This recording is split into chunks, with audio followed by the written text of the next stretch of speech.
मित्रांनो, स्वागत आहे तुमचे मनापासून आपल्या तलाठी भरतीच्या एका नवीन व्हिडिओमध्ये। बघा मित्रांनो, आजच्या व्हिडिओमध्ये आपण तलाठी भरतीमध्ये काय घोळ झालेला आहे संपूर्ण माहिती तुम्हाला या व्हिडिओमध्ये मी देणार आहे। व्हिडिओ शेवटपर्यंत पूर्ण बघा आणि तुम्हाला एक रिक्वेस्ट आहे मित्रांनो, अजूनपर्यंत जर तुम्ही आपल्या चॅनलला सबस्क्राइब केले नसेल तर प्लीज या सबस्क्राइब करून घ्या आणि शेजारी घंटीच्या बेल आयकॉनला प्रेस करा। तर बघा मित्रांनो, काय माहिती समोर आलेली आहे तर आपण आता व्हिडिओला स्टार्ट करूया।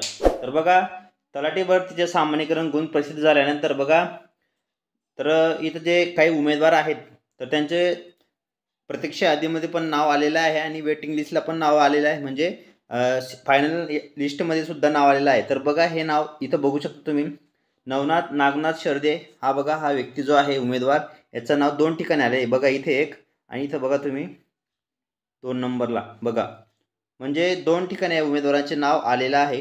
तर जे उमेदवार होते तर त्यांचा आक्षेप होत आहे की जे स्पर्धा परीक्षा समन्वय समितीने तुमचा जो निकाल लावलेला आहे त्यामध्ये बघा मित्रांनो, गुणांचे म्हणजे डबल काही उमेदवारांची नावे आलेली आहेत आणि नॉर्मलायझेशनमध्ये पण सुद्धा गुण कमी जास्त प्रमाणात वाढलेले आहेत, कमी झालेले आहेत।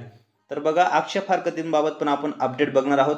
बघा पुढे, तर मित्रांनो समोर बघू शकता की तलाठी भरतीच्या अंतिम यादीवर उमेदवारांचा आक्षेप होतो आहे।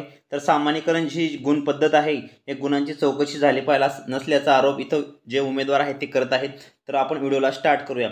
सामान्यीकरण नॉर्मलायझेशन चुकीच्या पद्धतीने झाल्याचा आरोप दुर्लक्ष करून तलाठी भरतीची परीक्षा अंतिम जाहीर सूची करण्यात आलेली आहे। तर बघा, स्पर्धा परीक्षा समन्वय समितीने आक्षेप घेतला आहे आणि झाल्याचा विद्यार्थ्यांना काही राजकीय पक्षांनी केलेला आहे। तर बघा, तलाट्याचे सुमारे 4600 पदांसाठी ही पद भरती झालेली होती। तर 5 जानेवारीला सामान्यीकरण करून जिल्हानिहाय गुणवत्ता यादी जाहीर झालेली होती। ठीक आहे, तर मित्रांनो तुमचा आता निकाल लागला।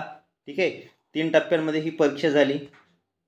तर बघा, काही उमेदवारांना 200 पेक्षा जास्त गुण होते। ठीक आहे, 200 पेक्षा जास्त गुण होते।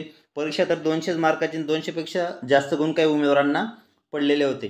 तर उमेदवारांचं हेच म्हणणं आहे की एवढे गुण जास्त का, आणि पुढील जी प्रक्रिया आहे ती जिल्हा स्तरावर बघा, आता पात्र उमेदवारांना पुढील प्रक्रिया पार पाडावी लागणे आहे। ओळख प्रमाणपत्रे आणि संबंधित कागदपत्रे, चारित्र्य पडताळणी, वैद्यकीय तपासणी, समांतर आरक्षण प्रमाणपत्रे, कागदपत्रांची पडताळणी, नियुक्तीपूर्वीचा कार्यवाही जिल्हा स्तरावर होणार आहे। प्रसिद्धी पत्रकास बघा मित्रांनो, इथं माहिती दिलेली आहे।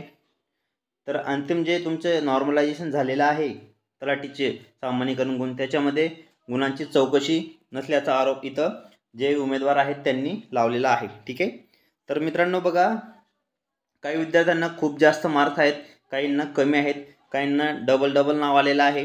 तर मित्रांनो, संपूर्ण इथं जी माहिती तुम्हाला मी दिलेली आहे। तर मित्रांनो बघा, याच्यात जर तुम्हाला काही समजलं नसेल तर कमेंट बॉक्समध्ये नक्की कळवा।